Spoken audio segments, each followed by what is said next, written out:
C'est-tu live sur Facebook? Bonjour tout le monde. Bon matin. Bon matin, bon samedi matin. Ouais.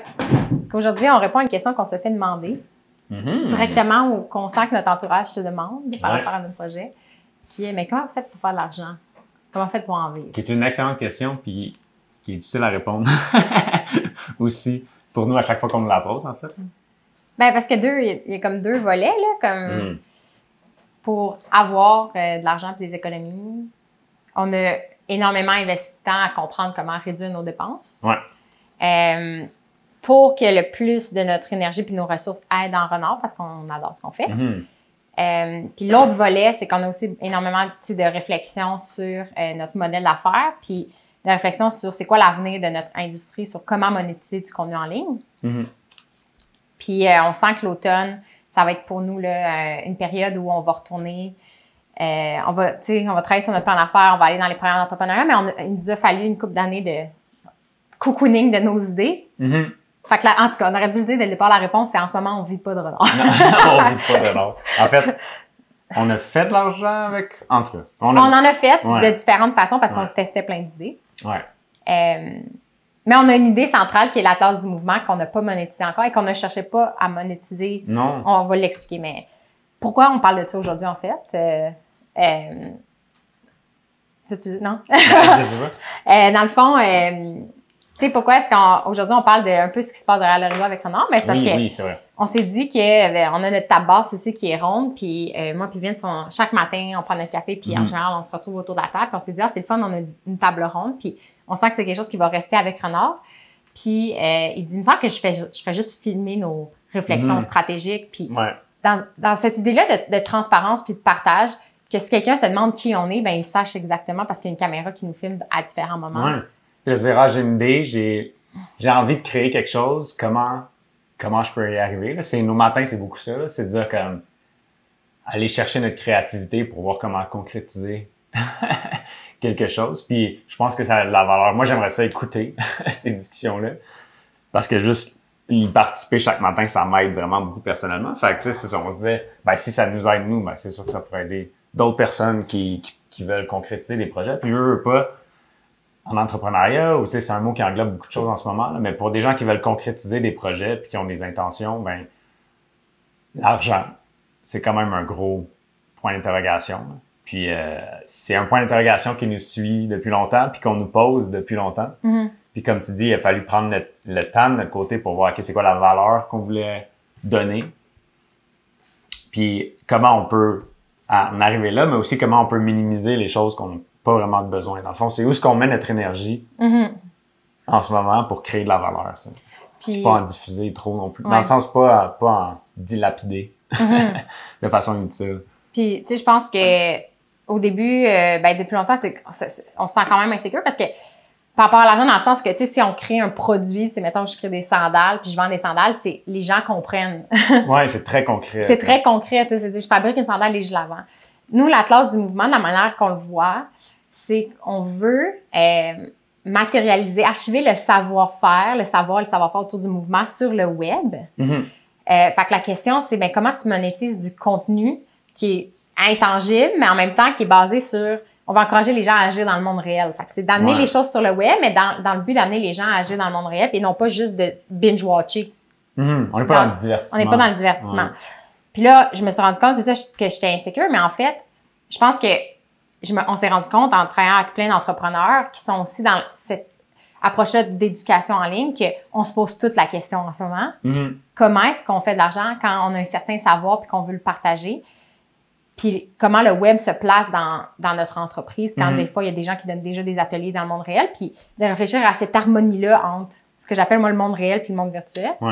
Fait que c'est une question, je pense que notre industrie est encore en train de le figure out, d'essayer de trouver le modèle. Puis il y a plusieurs modèles, en fait. Fait qu'on s'est dit, on adore les marques qui sont super transparentes. Puis je suis un peu obsédée par cette réflexion-là de c'est quoi une marque réellement authentique, puis qu'est-ce qui fait qu'on tombe en amour avec certaines marques puis qu'on a un sentiment de proximité. Puis je pense que c'est d'effacer toutes les barrières entre la marque puis la personne. Puis pour nous, faire des lives, ça contribue à ça. C'est de dire, ça, c'est le genre de discussion qu'on a constamment ensemble. Absolument. Puis de résister à la tentation de juste vous parler quand on a quelque chose de shiny puis de parfait à montrer. Puis... Pas essayer de construire une image parfaite parce qu'après, il faut la protéger, cette image parfaite-là, mais juste d'être authentique puis de partager des réflexions qu'on a, puis des conclusions, puis des investigations, des explorations. Le podcast, c'est ça aussi. Là, on veut juste enlever la barrière ultimement entre vous puis nous. Là, puis à nos yeux, c'est le meilleur investissement qu'on peut faire pour plein de raisons différentes. Je pense qu'il y a beaucoup de marques aujourd'hui, puis vous devez vous en rendre compte, des marques que vous aimez, mais quelque chose qui vous fait grincer des dents. On dirait qu'ils essaient trop d'être juste parfait puis de contrôler le discours. Puis je pense que les marques que j'admire le plus, puis on en a parlé dans un autre live qui est Patagonia, j'aime leur approche que eux, ils assument leur imperfection puis ils partagent leurs efforts. T'sais, Patagonia partage toutes sortes de vidéos en ligne, des documentaires sur des causes environnementales qui leur tiennent à cœur, mais aussi le behind the scenes, dans le fond, c'est comme leur processus manufacturier, puis comme ils admettent d'emblée leur imperfection, puis dire ça, c'est problématique, mais on travaille à le régler. Puis je me suis rendu compte que j'aime mieux voir les trucs qui sont en cours, puis ça nous donne la permission à nous de se rappeler que c'est juste une progression, puis que pour moi, c'est ça, un contact réel, humain, c'est de parler de ce qui se passe, c'est pas juste de toujours juste vouloir monter sur un stage avec un produit fini, purifié, puis en tout cas. Un peu comme tu dis, de toute façon, la classe du mouvement, la façon qu'on commence à le voir maintenant, c'est que ça sera jamais fini. On n'aura jamais un bel atlas shiny à donner à quelqu'un. Ça va être un travail continuel qui, on le souhaite, va continuer même après notre mort. Puis de montrer le behind the scenes, puis montrer le processus aussi, je pense que c'est invitant pour les gens qui veulent nous aider, en fait, à construire ça, puis à contribuer à cette archive vivante-là du mouvement qui réunit, en fait, tout le savoir, comme Claude disait tantôt. Parce que c'est sûr qu'on se sent vulnérable de s'exposer en cours de route, mais en fait, moi, c'est ce qui m'encourage le plus à dire voici où on en est, puis on a envie que ce soit un processus participatif. Puis si vous sentez que vous pouvez contribuer, puis il y a des choses qui vous avez envie de participer, vous avez certaines expertises, bien, contactez-nous. Tu sais, je pense que c'est ça aussi ultimement. Il faut un peu assumer qu'on ne sait rien. Parce que si vous connaissez un sport que nous, on ne connaît pas, ben on veut le connaître aussi, ce sport-là, ou que ce soit une activité de création, d'artisanat, ça soit un sport, un jeu, n'importe quoi. Dans le fond, nous, c'est qu'on veut réunir tout ça. Fait que c'est la valeur qu'on veut amener. Puis de montrer que nous, on est capable de le faire, même si on connaît absolument rien à certaines activités, puis qu'on va juste fouiller. Mais il y a des gens qui n'ont pas besoin de fouiller, qui ont ça dans leur tête, puis que des experts que nous, on appelle, qu'on va accueillir à bras ouverts aussi. Puis d'aller à la rencontre de ces gens-là. Fait que vous faites peut-être partie de ces personnes-là qui ont des idées, puis contactez-nous. C'est ce qui est arrivé avec Maude Landreville, avec la Qui Filet. En fait, c'est la présidente d'Aki Québec. Elle nous a écrit un petit message, puis j'ai fait « Hey, je veux en savoir plus. » Elle est venue au podcast, elle nous a présenté son chum ou mari qui est prof d'éduc, on l'a reçu au podcast aussi. Ça nous a fait rencontrer le cousin à Vince qui joue au rugby avec un. Fait que, on se rend compte que c'est tough des fois s'exposer comme pendant qu'on sent qu'on a la tête dans nos affaires, puis que faudrait créer quelque chose de concret comme une sandale, puis que les gens disent « OK, je comprends ce que tu fabriques. Mais comme on a une intuition, on va vous en parler, puis on est en train de concrétiser nos idées, puis on va vous expliquer comment. Fait que c'est comment on fait pour vivre. Vince, c'est un travail en ce moment. Travail à temps plein pour une compagnie qui s'appelle 404. Je ne sais pas s'il y a quelqu'un de 404 qui écoute en ce moment, je pense pas. Il y a une personne qui nous écoute. Je ne sais pas c'est qui. Mais oui, donc je suis conseiller numérique là-bas parce que j'étudie en génie logiciel. Puis ça nous permet en fait d'avoir un revenu pour le reste du temps, que ce soit le temps de Marc-Claude ou moi le temps que j'ai en matinée ou en fin de journée, ça soit complètement dédié à la classe du mouvement puis à Renard. Fait que l'année dernière, en fait, on a été pendant 1 an sur une mesure qui s'appelle le programme de soutien aux travailleurs autonomes, qui est une mesure vraiment géniale d'Emploi Québec en combinaison avec l'École des entrepreneurs où Emploi Québec décidé, puis je trouve que c'est vraiment génial comme idée de dire, OK, on peut accompagner les gens à se trouver un emploi en entreprise, mais on peut aussi aider les gens à créer leur propre emploi en créant leur entreprise. Donc, c'est un programme que vous avez peut-être entendu parler. Il y a plein d'entrepreneurs qui l'ont fait à Montréal. Ils ont des cohortes régulièrement, des superbes projets qui ont souvent une dimension sociale environnementale. Puis c'est 1 an où on travaille sur notre plan d'affaires. On a des différentes formations par rapport à l'entrepreneuriat. Fait qu'on a fait ça l'année dernière. Puis nous, on est rentrés dans le programme. On avait une idée complètement différente dans ce moment. Fait que, comme il disait, on a fait de l'argent dans le sens qu'on a vendu différents services, on a fait différents projets, on a fait des contrats périphériques à Renard, puis qui sont reliés d'une certaine façon au mouvement en général. Au mouvement, là. Exemple, on a travaillé pour Participation, c'est le live de la semaine dernière pendant un an. Bien, ça nous a donné une certaine expertise en ce qu'on appelle la promotion, donc être à des événements, parler à des inconnus, puis être capable d'animer une discussion. Fait que ça, on a fait des contrats de ça en littératie physique avec Jafar, notre partenaire de Participation à l'époque, où on allait dans des événements, puis on faisait, c'est un peu comme nos vieilles pantoufles, là, on refaisait des ateliers de littératie physique. Puis là, toutes sortes de réflexions qui nous ont dit est-ce qu'on veut faire ça dans la vie, puis notre idée évoluait comme ça, en faisant des projet par projet. Puis finalement, on s'est rendu compte que la game de créer du contenu, il y a un temps d'incubation qui est long. Puis il faut comme accepter que c'est un peu le rythme de notre industrie. Il faut passer énormément d'heures à créer quelque chose. Comme une fois que c'est fait du contenu, puis qu'on l'a matérialisé, mettons, dans un livre, ou même le contenu numérique, c'est long à faire, mais une fois que c'est fait, tu peux le reproduire à l'infini. Puis c'est là que la monétisation embarque. Mais initialement, créer, c'est excessivement long. On s'en rend pas compte, mais les gens qui écrivent des livres pour nous, là, des fois, là, c'est une vie entière qui est résumée dans un livre, mais l'acte de le rédiger aussi peut prendre comme 1 à 10 ans. Là. Absolument. Puis on l'oublie, ça, parce qu'il y a une surabondance d'informations sur le web. En tout cas, on s'est rendu compte que notre game, fallait être patient d'une certaine façon.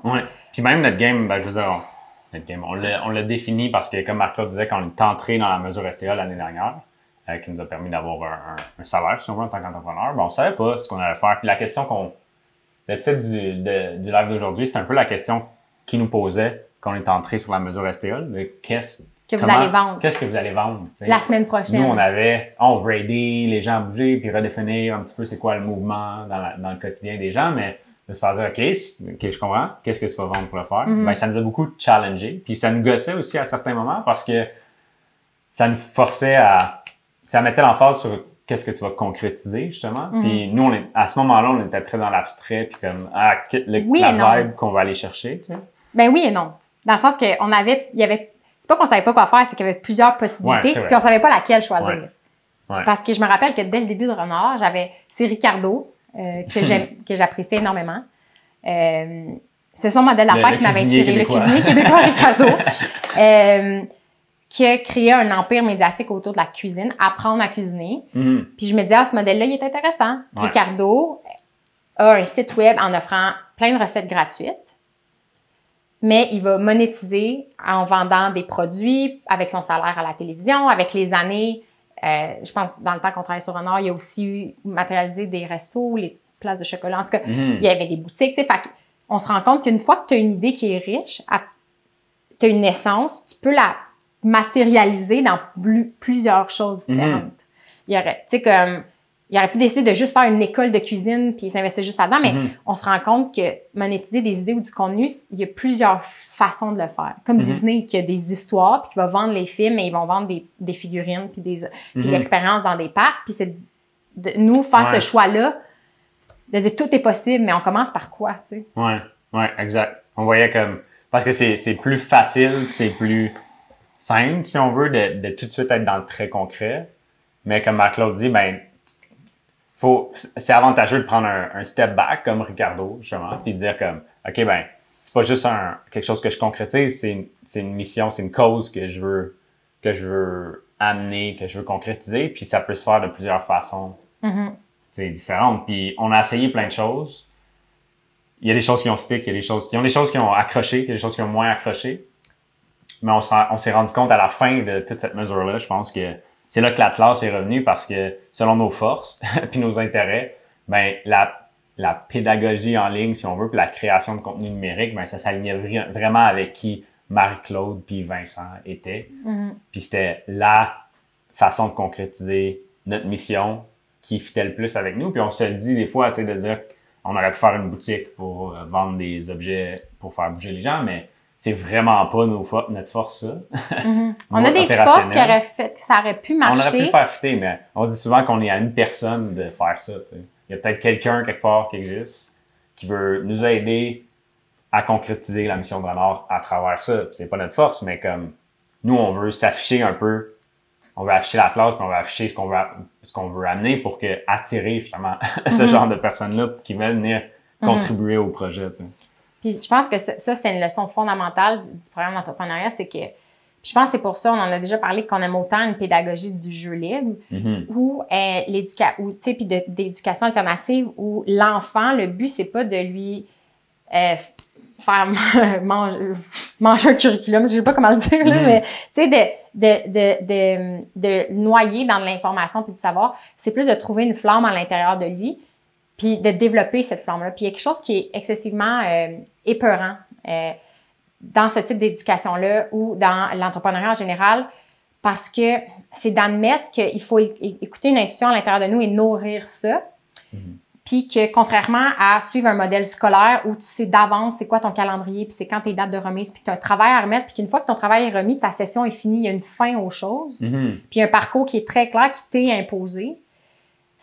L'entrepreneuriat, il y a eu un flip dans ma tête où tu te rends compte que il n'y a pas nécessairement une bonne réponse. Puis qu'un autre entrepreneur à côté de toi serait dans le même domaine puis ferait une décision complètement différente basée sur ses forces, puis que fallait arrêter de trouver une opportunité d'affaires objective, là, de dire ça, c'est le plus grand potentiel. Finalement, moi, je réalise qu'il y a plein d'idées qui ont du potentiel. La question, c'est est-ce qu'on a envie de le faire puis est-ce qu'on est les meilleures personnes pour le faire? Parce qu'il y a des produits, il y a des gens qui font déjà des produits vraiment nice qu'on aime. C'est de dire, si je fais quelque chose, est-ce qu'on a une valeur ajoutée? Est-ce qu'on est capable d'amener les idées plus loin dans la vie? Puis c'était épeurant parce que ça devient une quête identitaire de dire qui je suis, qu'est-ce que j'ai envie, comment j'ai envie de faire passer mon temps. Puis selon le modèle d'affaires qu'on choisit, ça influence directement le style de vie qu'on va mener. Passer une journée entière dans une boutique parce qu'on a une boutique physique, c'est pas la même chose que de dire on fait des tournages à l'étranger parce qu'on veut aller voir comment les Inuits bougent à tel moment. C'est pas le même style de vie. Puis d'harmoniser tout ça, c'est très long. Ça l'a été pour nous, en tout cas. Puis c'est pas fini, là. Cette harmonie-là, on continue d'essayer de la trouver. Oui. Fait que, comme Vince dit, on s'est rendu compte que nous, ce qui nous passionne, on adore apprendre. Et on a fait nos parcours scolaires, mais on s'est rendu compte qu'il y a du savoir à l'extérieur de l'école.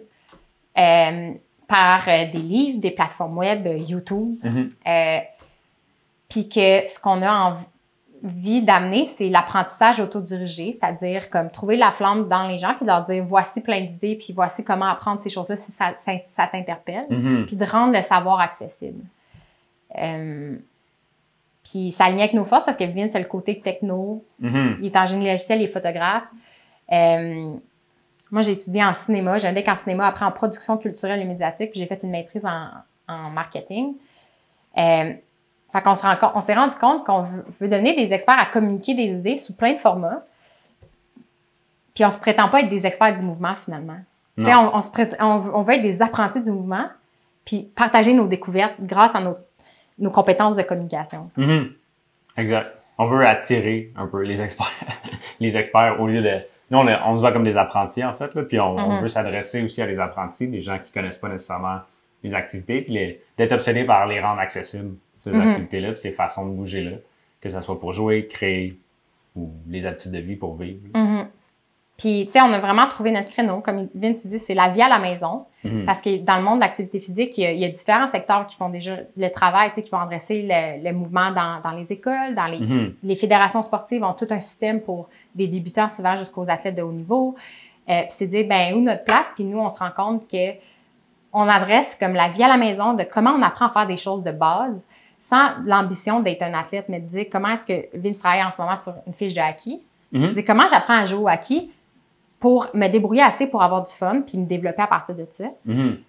Mais bref, de manière concrète, comment on fait de l'argent avec ça? Je pense que c'est la question d'aujourd'hui.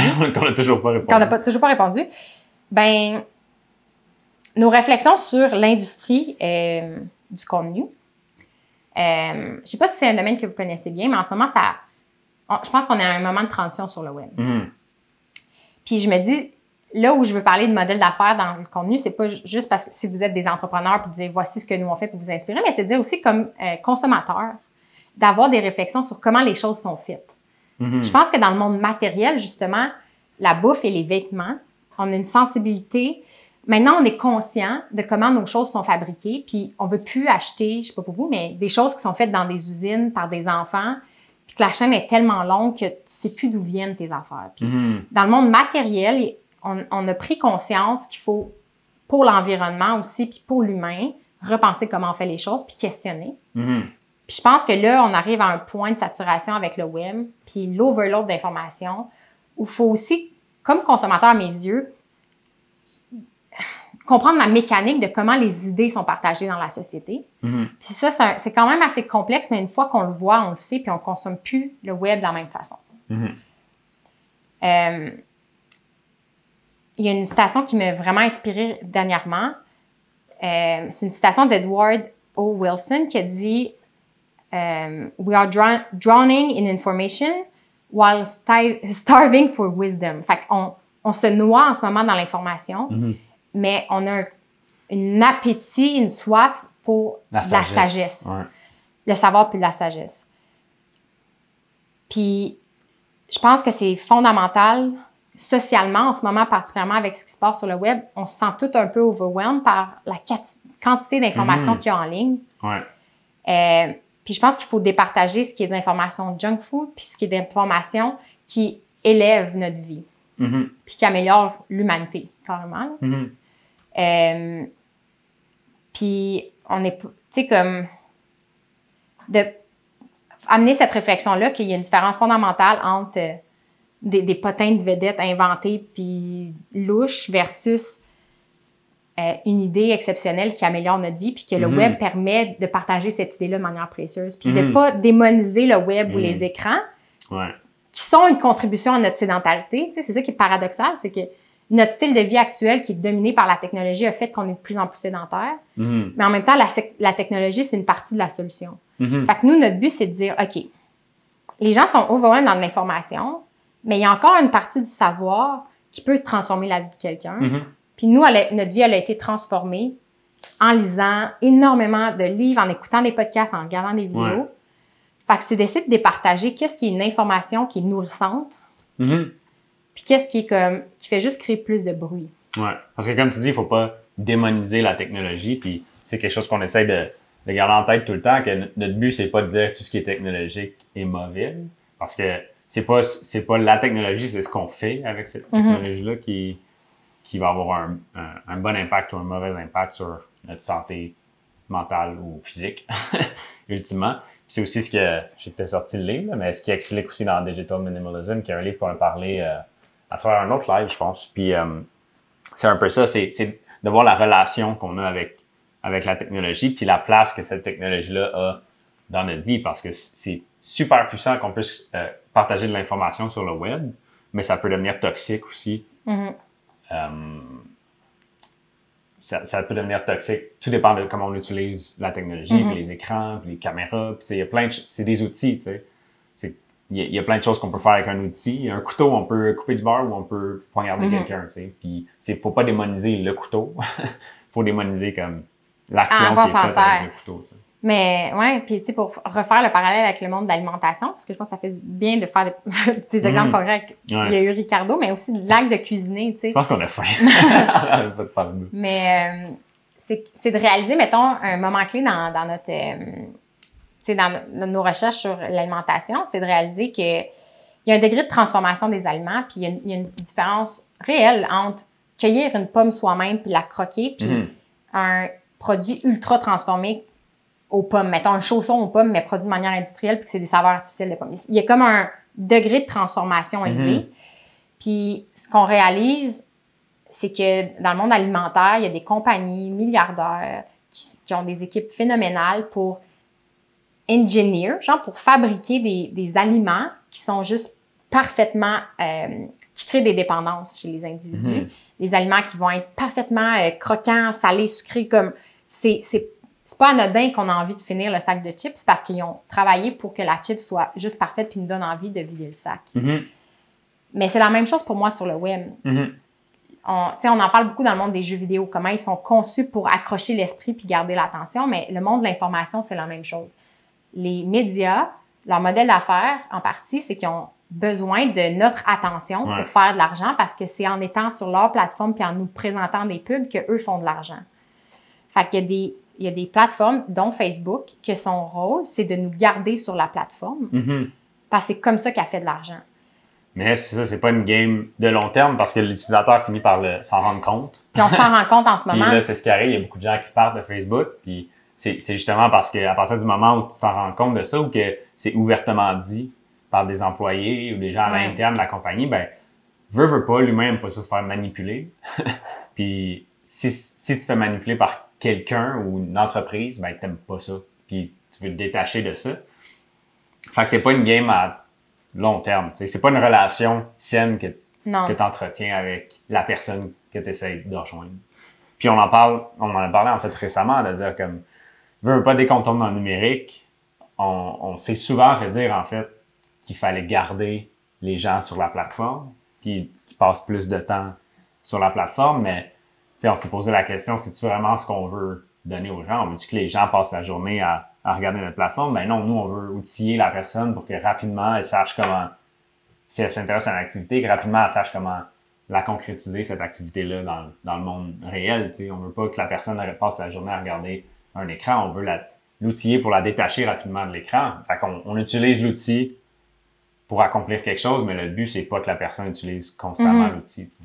Puis un entrepreneur qui m'a inspiré dans ce modèle-là, c'est le fondateur de Pinterest que j'écoutais en entrevue, puis il disait qu'il veut vraiment utiliser Pinterest, que ça soit comme une façon pour les gens de s'inspirer puis d'apprendre comment faire des projets. C'est très fort sur l'artisanat puis le do-it-yourself, là.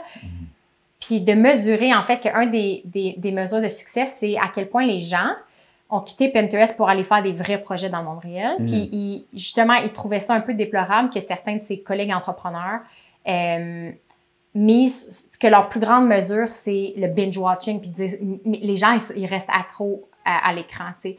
Puis nous, ça nous a fait réfléchir de quel genre de compagnie on veut être. Est-ce qu'on veut créer des chips ou est-ce qu'on veut apprendre aux gens à planter des patates puis à transformer l'aliment? Parce qu'à nos yeux, finalement, la réponse, c'était ça. On veut pas juste donner des chips, on peut pas juste donner des recettes, mais on veut faire réfléchir aux gens à comment les choses sont faites. C'est la même chose pour le mouvement. Puis de dire, dans le monde du mouvement, on pourrait juste présenter des matchs de sport, tu sais, ce qui est un créneau super développé, là, où les gens sont un observateur, puis il y a une effervescence autour du monde du sport, qui contribue globalement à inspirer les gens à vouloir faire de l'activité physique. Là, c'est un idole qui est bon, tu as peut-être envie de répliquer ce qu'il fait. Ou est-ce que, à l'autre extrême, nous, c'est de dire, OK, comment est-ce qu'on aide des débutants à faire les choses eux-mêmes? Fait, comment, encore une fois, le web peut être un outil pour amener à agir dans le monde réel et non pas juste à rester sur le web, ce qui est pas humain. Tu sais, je pense qu'on atteint une limite de nos jours où il y a des maladies chroniques, il y a de l'anxiété, il y a une empreinte mentale d'être déconnecté du monde réel si on est toujours devant. Si notre socialisation, nos loisirs, tout se passe devant un écran. Mais on peut pas complètement couper les écrans non plus. Tu sais. Non, c'est ça. Mais on veut pas. On veut pas que les gens fassent juste observer le sport, mais on veut que les gens participent dans le mouvement, tu sais, qui est deux choses complètement différentes. On veut que dans leur vie, les gens commencent à bouger. Oui. Puis la réponse de comment on fait ça, ben c'est ça notre quête en ce moment. Mais concrètement, on a des idées, là, c'est vrai qu'on l'a pas encore dit, on aurait peut-être utilisé, là. Mais la classe du mouvement pour nous, c'est qu'il y a une partie qui va toujours être gratuite. Les podcasts, ça va toujours être gratuit. Peut-être qu'éventuellement, comme d'autres personnes, on va faire des publicités, mais comme notre range de compagnies qu'on a envie de mettre de l'avant est assez petit. Là. Notre but, c'est pas de s'associer avec n'importe qui. Non, on veut pas se travestir pour... Mais, tu sais, ça dépend. Il y a une façon de bien le faire, fait que peut-être qu'on va le faire. Mais globalement, on se dit, comme notre but avec le podcast, c'est juste d'explorer des idées puis de mettre en valeur des gens qu'on aime. Nous, là où on voit comme éventuellement vendre quelque chose, c'est que la classe, il y a une partie du contenu qui peut être derrière ce qu'on appelle un paywall. L'exemple, on a donné l'exemple de Facebook qui est 100% gratuit pour l'individu, en guillemets gratuit, parce que c'est l'expression dit souvent, c'est nous le produit, là. C'est gratuit parce que c'est nous le produit. Si tu payes pas, c'est toi le produit. À l'autre extrême, il y a Netflix, que les gens ont adopté. Puis Netflix, c'est un paywall absolu. C'est comme, il faut que tu payes pour voir ce qu'il y a l'autre bord du mur. Puis tu peux faire un essai gratuit d'une semaine parce que les gens veulent savoir un peu dans quoi ils s'embarquent avant de payer. Mais c'est la même chose avec les trucs de musique. C'est comme une semaine gratuite, puis après, si tu aimes ça, tu restes. Mais tu peux pas consommer le contenu si tu payes pas. Ça, c'est un paywall. Puis on dirait qu'avec Netflix, ça a marché d'emblée parce qu'on était habitué de payer pour aller au cinéma, payer pour voir, outre le fait qu'il y a des gens qui faisaient du hacking, là, mais comme on payait pour aller au cinéma, on payait pour louer des films. Fait que c'est comme si le modèle a été transposé en ligne. Mais là, ce qui arrive avec le web, c'est qu'il y a des compagnies... Fait que nous, c'est ça, on veut mettre des choses derrière un paywall qui ont qui ont de l'information, des ateliers, genre, tu sais, de dire, tu vas apprendre à jouer au hockey, voici comme où t'équiper, quoi choisir, comment tu peux te débrouiller avec peu de moyens, voici des techniques de base, voici comment l'enseigner à un enfant, dans un but de plaisir puis de jeu à la maison. Puis là où on a espoir que les gens vont être... Parce qu'on se fait poser la question, mais pourquoi les gens paieraient pour ça? Puis je pense qu'une de nos réalisations, on travaille sur notre plan d'affaires à Mesure STA, c'est de réaliser que le web, c'est contenu dans cette idée-là que c'était une terre promise, où tout est gratuit, c'est la libération de l'homme puis des idées, puis Wikipédia, c'est créé sur un modèle communautaire, c'est gratuit, ça marche par le don. Mais je pense que cette époque-là, l'enivrance autour du web, le mythe de Facebook, du jeune en hoodie qui est dans son salon puis qui crée quelque chose de bien. Maintenant, comme Facebook est vu comme une grosse machine menaçante, puis on est tous un peu ambivalents de dire, ben je veux connecter avec les gens, mais j'ai l'impression que je me fais avoir par Facebook, est-ce que je m'en vais, est-ce que je reste? C'est comme il y a une ambiguïté sur ces gens-là qui étaient des héros d'entrepreneuriat qui ont créé un domaine entier. Là, on commence à se poser la question.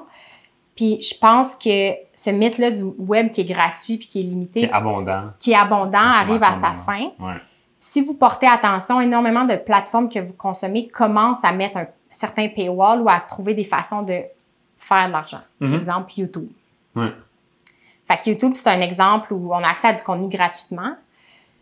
Puis je sais pas si vous avez remarqué dernièrement, mais ils sont de plus en plus agressifs sur les publicités. Fait qu'il y a plus de pubs au début. Sur deux choses, sur les publicités, mais aussi pour s'abonner. C'est possible de s'abonner maintenant à YouTube pour enlever les publicités. Je pense. Exactement.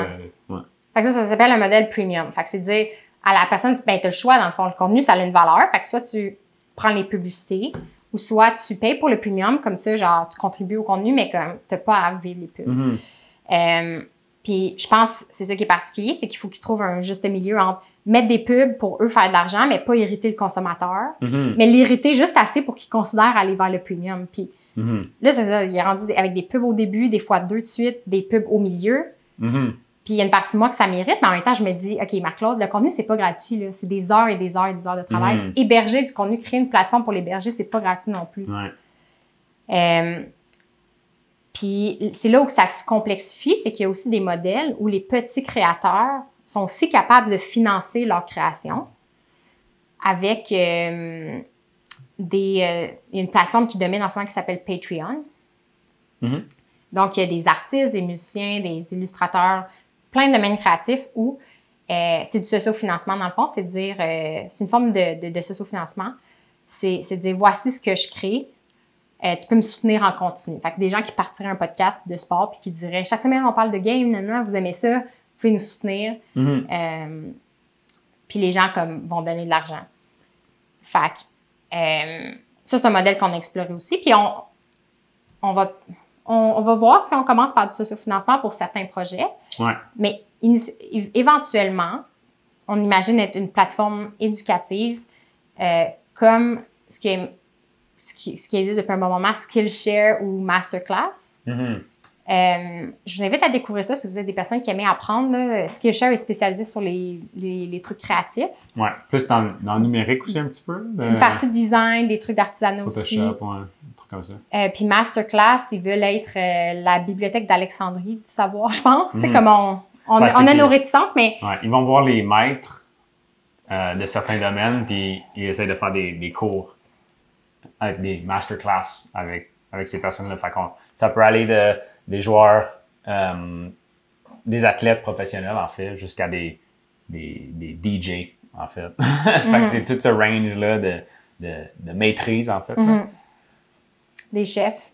Fait que eux, c'est ça qui sont, à mes yeux, encore en train de tester, là, parce que je sais pas à quel point leur situation financière va bien, mais tu sais, eux, c'est un modèle, ils jouent la game de la start-up où ils ont des investissements en millions de dollars pour créer cette plateforme-là, mais aussi, ils sont comme aussi à cheval entre la production hollywoodienne, là. Ils sont comme, c'est de l'edutainment, là, c'est du divertissement, éducation. Mais c'est de dire, OK, YouTube, ça vient avec un modèle payant. il existe des plateformes d'apprentissage en ligne qu'il y a déjà un paywall où tu payes à la pièce pour un cours, mettons. Si vous regardez Udemy, il y a toutes sortes de cours, c'est le plus gros catalogue au monde. Là. Je pense que c'est ça leur positionnement. Puis tu peux apprendre l'espagnol comme tu peux apprendre à faire un kickflip. Je dis n'importe quoi, mais là, tu payes à la carte. T'es comme, ah oui, ça, OK, 15 $ je paye pour ce cours-là. Puis il y a des cours qui vont durer 45 minutes, puis il y a des cours qui vont durer 15 heures. Fait que les prix varient aussi en conséquence. Fait que il y a des plateformes comme ça. Les médias aussi qui sont dans une crise de justement comprendre comment on fait de l'argent parce qu'on vend plus de trucs papier, mais les gens veulent pas payer pour de l'information. Parce qu'il y a une abondance d'informations aussi en ce moment gratuite. Mais là, il y a des nouveaux modèles où les gens, soit il faut que tu payes pour accéder au contenu, comme, je pense que c'est le New York Times, je suis pas sûre, mais que, mettons, tu sais, il y a sûrement que des cookies, ils calculent le nombre d'articles que tu as lus dans la semaine. Puis, il y a un pop-up des fois qui va dire, ça fait 5 articles, tu peux plus en lire. Fait que soit tu payes ou soit t'attends. Fait que tout l'Internet est en train d'essayer de trouver cette ligne-là, de ce paywall-là, qu'on va appeler ce mur financier-là. Je sais pas si ça dit comme ça, mais il y a des choses gratuites, il y a des choses payantes, puis où tu traces la ligne, justement. Exactement.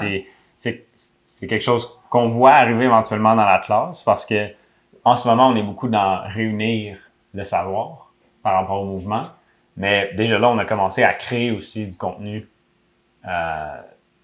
numérique. Puis ce contenu numérique-là pourrait très bien être derrière un paywall éventuellement. Par exemple, des ateliers avec des experts qu'on rencontre, que ce soit sur le haki filet, sur la céramique, comment faire de la poterie, des choses comme ça. Fait que c'est un niveau de profondeur. Si quelqu'un veut concrétiser, si quelqu'un veut faire cette activité-là, ben c'est du contenu qui va l'aider encore plus. C'est du contenu qu'on va produire un peu de A à Z comme ce que vous êtes en train de regarder en ce moment.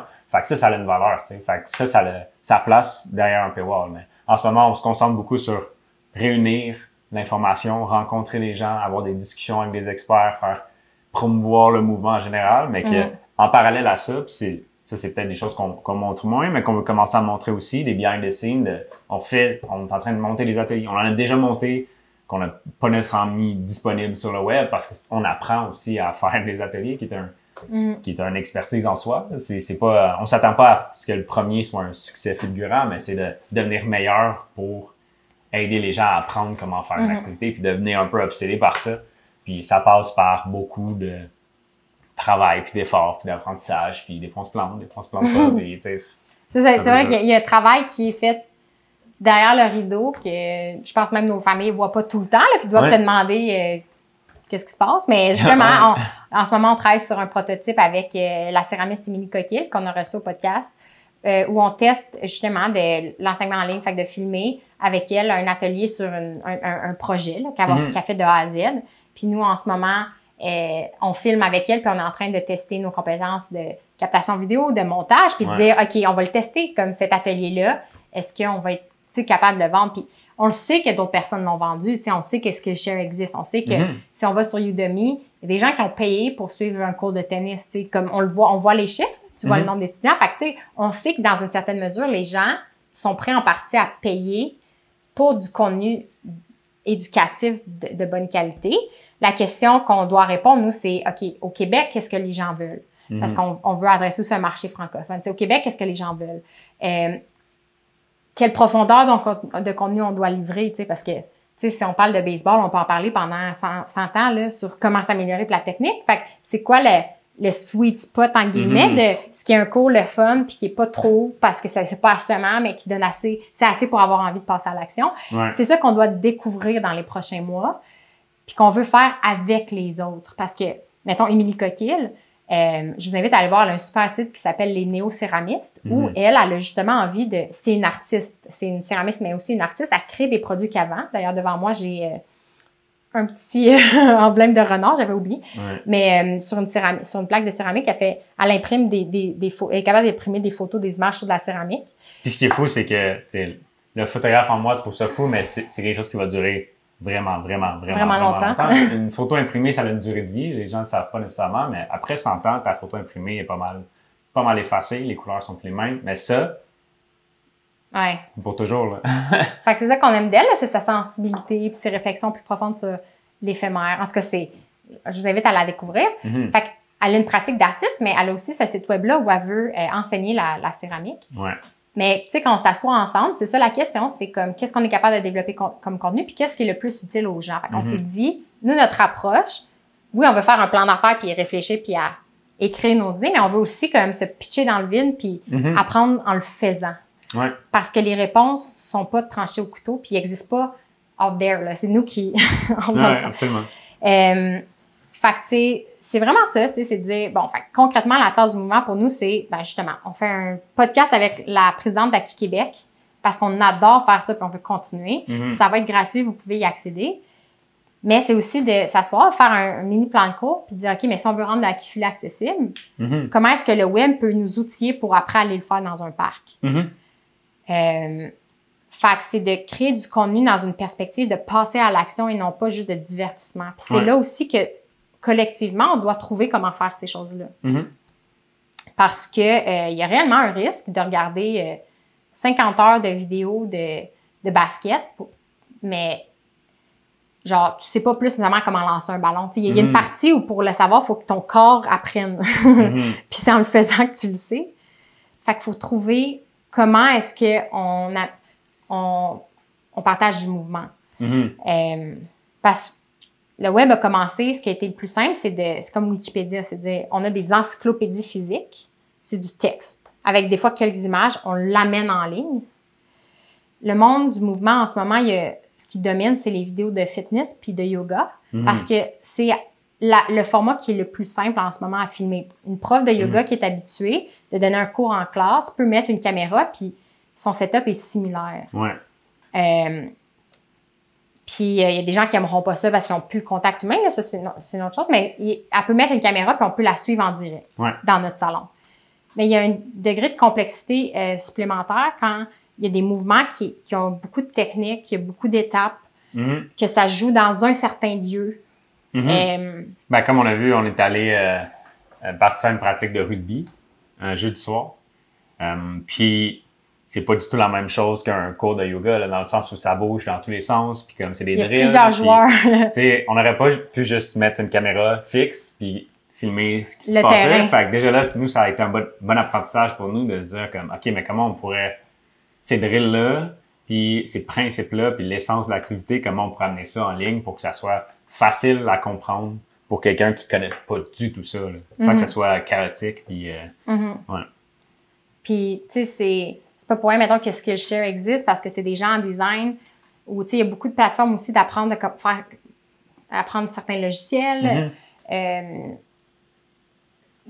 pour créer certaines technologies ou créer en design, mais c'est parce que c'est des gens qui avaient déjà une expérience avec l'ordinateur ou d'expérience en visuel, fait que c'est moins intimidant. C'est sûr qu'il y a une barrière technologique, mais c'est moins intimidant quand tu es déjà à l'aise avec l'Internet ou, tu sais, expliquer, mettons, mon père, tu sais, des fois, je poche avec Excel, pourrait juste faire comme filmer son écran en jasant, m'envoyer le vidéo, versus, comme tu disais, enseigner le rugby, c'est comme une autre game de production. Puis je pense que c'est pour ça qu'on n'est pas encore arrivé là, c'est parce qu'il y a un niveau de complexité, puis on doit tous apprendre à utiliser des outils parce qu'ils sont de plus en plus simples, mais il y a quand même une complexité autour de ça. Puis, tu sais, mettons, quelqu'un qui est coach de rugby sur un terrain, qui l'a toujours été, n'a pas nécessairement envie de prendre une caméra ou un micro, ou sait pas nécessairement comment le faire. Fait qu'il y a une barrière technologique qui fait qu'à mes yeux, ça c'est mon intuition, qu'il y a des choses dans le monde réel, ce que j'appelle, il y a un savoir puis un savoir-faire qui existe et qui n'est pas encore en ligne. On dirait que je nous vois de plus en plus comme des traducteurs, en fait, là, d'aller dans la réalité de quelqu'un, puis d'être capable de comprendre cette réalité-là, mais aussi d'être capable de comprendre la réalité de quelqu'un qui ne connaît pas du tout l'activité, puis d'avoir comme un pied dans chaque réalité, puis d'essayer de faire en sorte que comment on peut aligner ces choses-là, tu sais, comment on peut, pour quelqu'un qui n'en a pas du tout ça, lui acheter des trucs qui sont tellement simples ou tellement, tu sais, nous, des fois on va dire curse of knowledge, là, mais que la personne, l'expert, c'est tellement évident pour lui qu'il ne pense plus que c'est important, mais que c'est quelque chose au cœur de l'activité qu'il faut que tu communiques à quelqu'un qui ne connaît pas du tout ça. Fait que c'est cette espèce de communication-là entre des apprentis puis des maîtres qu'on veut essayer de simplifier puis de rendre le plus accessible possible. Puis un exemple concret sur le niveau de profondeur du contenu, c'est de dire, en enseignant, c'est un exemple que j'ai déjà donné par le passé, mais en enseignant la balle molle, Tu sais, tu peux aller en ligne puis te faire expliquer toutes les règles, puis l'histoire du baseball, puis combien de joueurs ça prend, puis toutes les stratégies. Tout est en ligne. Mais je me suis rendu compte que quand j'enseignais à d'autres personnes, la première étape, des fois, c'est juste de savoir c'est quoi, dans quelle main je mets mon gant. C'est quoi un bon gant. Tu sais, c'est là où est-ce qu'on veut aller, c'est de dire, de partir de la base, on veut jouer au hockey. Comment je sais, est-ce que c'est mieux un hockey dur ou mou, puis pourquoi? Tu sais, c'est des questions super simples, mais que ça rend les activités moins intimidantes. Fait que, tu sais, concrètement, un des prototypes qu'on a fait aussi l'été dernier, c'est sur la pêche urbaine. Ouais. Fait que, ce qu'il y aurait derrière ce paywall-là dont on parle, c'est ce qu'on appelle une fiche ou une page où vous dites, je veux apprendre la pêche urbaine, où je peux aller. Moi, je savais même pas qu'on pouvait aller sur certaines berges à Montréal. Ah, OK, on peut aller là. À quel moment de l'année, quel poisson faut un permis? Fait que de dire, où est-ce qu'on achète un permis? C'est combien? Qu'est-ce que ça implique? Comment on s'équipe? C'est là aussi où il faut qu'on décide. Tu sais, est-ce que il y a des gens qui parleraient du full kit, là, qui sont en train de te dire une canne à pêche en carbone, tu sais, je dis n'importe quoi, là, mais comme, qui savent, des passionnés, là, comme ils réfléchissent à chaque aspect de leur canne, versus à l'autre extrême, mettre un fil à pêche sur un bâton. Tu sais, comme, on s'en. Comme, c'est quoi s'équiper pour faire de la pêche? Qu'est-ce qui est le juste milieu ou l'essentiel que tu as besoin? Ça aussi, ça nous intéresse. Puis après ça, de dire, c'est ça, fait que où, quand, comment, puis de transmettre l'essence de l'activité, tu sais, en même temps. Dire la pêche, on a fait aussi la pêche sur glace en prototype, puis ben, l'essence de l'activité, c'est il y a aussi un aspect de patience. Tu sais, il y a des activités que l'essence, c'est l'agilité ou la souplesse ou la camaraderie dans la dynamique du sport, comme le rugby où il y a plusieurs joueurs. La fraternité. La fraternité. Mais la pêche sur glace, on l'a testé avec les enfants à Priscilla, une de nos amies, puis ben l'enfant, il va pas nécessairement pêcher un poisson à chaque fois, puis c'est une opportunité de juste se poser. Il y a des activités qui ont des essences particulières, puis c'est d'aller au-delà de la mécanique, puis de dire voici comment pêcher, mais c'est de dire qu'est-ce que ça nous apporte plus globalement à cette activité-là. Je pense que ça aussi, c'est une expertise en soi de capter ça. Bref. Fait que c'est là où on aimerait aller. Moi, des fois, je dis j'aimerais qu'on soit le Skillshare du mouvement. Puis on fait des prototypes behind the scenes où on approche là, le point où on va partager ces créations-là. Là, de justement dire la fiche de acquis avec Vince, c'est comme ça le démange. Là. De la matérialiser puis de vous la partager. Fait que dites-vous que ça s'en vient. On est en train de créer du momentum, là, puis de... On crée. Je pense que notre priorité en ce moment, c'est de créer de la valeur, puis de garder en tête que le paywall qu'on voit, ben, il va falloir faire un test. Le tester à un certain moment. Mais notre priorité, même à ce moment-là, ça va être, je pense, de créer de la valeur, puis de continuer à en créer pour toujours. Puis là, je vois du coin de l'œil que je pense que ta main, ils ils ont écrit. Le son est mauvais. Oh non! Oupsie! Ah ouais, ça arrive. Attends.